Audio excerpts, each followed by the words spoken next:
Assalamualaikum warahmatullahi wabarakatuh. Izin memperkenalkan diri, nama saya Hildah Maulida Azhar dari Prodi D4 Kebidanan. Saya di sini akan menjelaskan materi mengenai pertumbuhan dan perkembangan hasil konsepsi adaptasi sistem kekebalan imunologi dengan dosen pembimbing yaitu Ibu Aiyeh RSSI TMKM.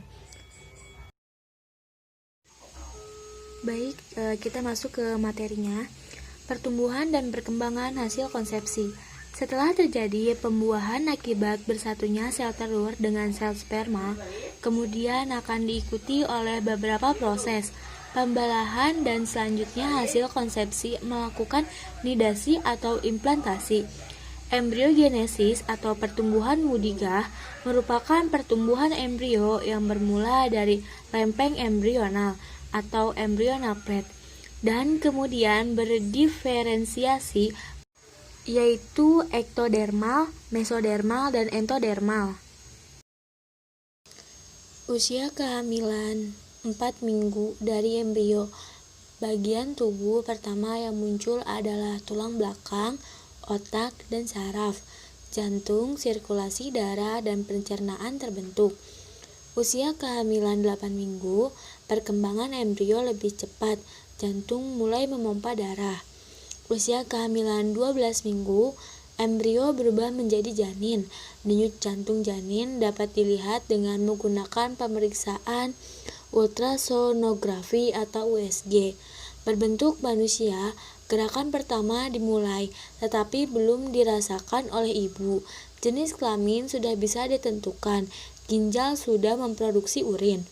Usia kehamilan 16 minggu, sistem muskuloskeletal matang, sistem saraf terkontrol, pembuluh darah berkembang cepat, denyut jantung janin terdengar lewat Doppler, pankreas memproduksi insulin. Usia kehamilan 20 minggu, vernix melindungi tubuh, lanugo menutupi tubuh, janin membuat jadwal untuk tidur, menelan dan menenun. Selanjutnya, usia kehamilan 24 minggu. Kerangka berkembang cepat, perkembangan pernafasan dimulai. Usia kehamilan 28 minggu, janin bernafas, menelan, dan mengatur suhu. Surfaktan melalui terbentuk di paru-paru, mata mulai membuka dan menutup, janin 2/3 bentuk saat lahir. Usia kehamilan 32 minggu, lemak coklat berkembang di bawah kulit, mulai simpan zat besi, kalsium, dan fosfor. Usia kehamilan 36 minggu, seluruh uterus digunakan bayi sehingga tidak bisa bergerak banyak. Antibodi ibu ditransfer ke bayi untuk mencapai kekebalan untuk 6 bulan pertama sampai kekebalan bayi bekerja sendiri. Teori Hase, pertumbuhan dan perkembangan embrio. 1. Konsepsi adalah pertemuan antara sel sperma dan sel telur. 2. Konsepsi terjadi pada tuba falopi. 3. Hasil dari konsepsi disebut zigot. 4. Zigot membelah diri dengan cepat yang membentuk bola padat yang terdiri dari beberapa sel, kemudian berjalan ke tuba falopi menjadi ke vakum uteri. Bisa dilihat di sini adalah tabel rumus Hase. Ada dari tabel umur kehamilan, panjang fetus, dan berat badan dimulai dari umur 1 bulan sampai dengan 10 bulan.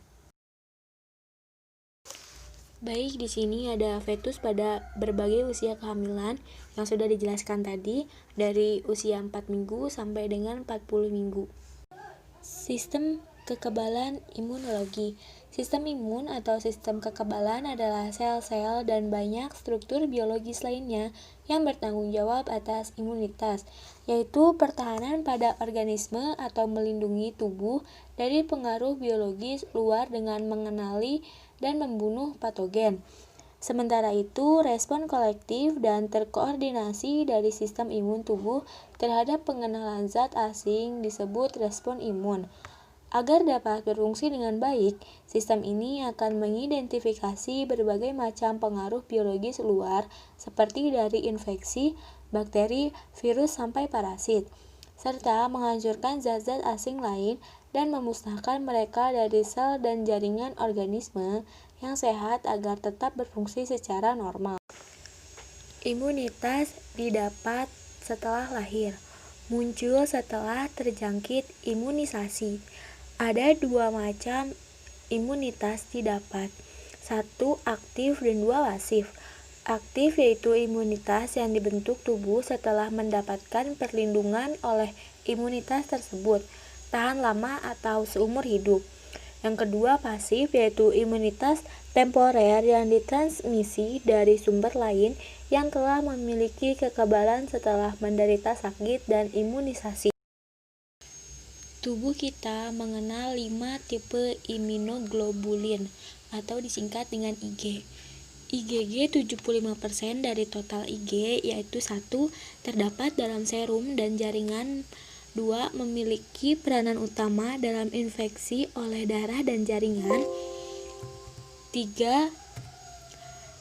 Mengaktifkan sistem komplement. 4. Mengalahkan fagositosis.